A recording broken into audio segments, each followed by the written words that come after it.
This is Kenny the Handyman, and today I want to go about showing you how to drill a hole into a hard surface such as this brick.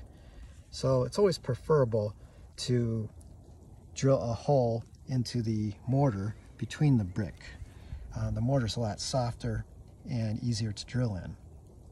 For this particular project, I'm going to be mounting an address sign on this brick pillar, and I was able to get 3 of the corners into the mortar joints, but the 4th hole actually lines up into the brick itself, so I had to drill into the brick.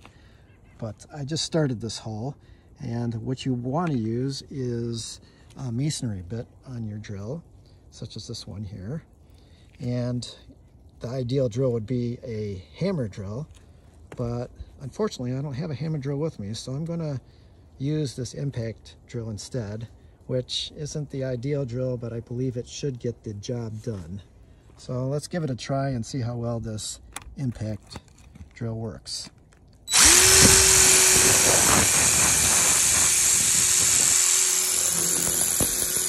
It is working, just not as fast as a hammer drill would work, but it'll get the job done.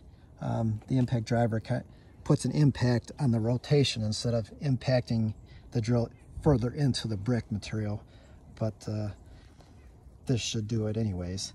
So after I get the hole drilled, I'm just going to use a plastic anchor like this to hold the screw in place, and that should do the job. Hope that helps.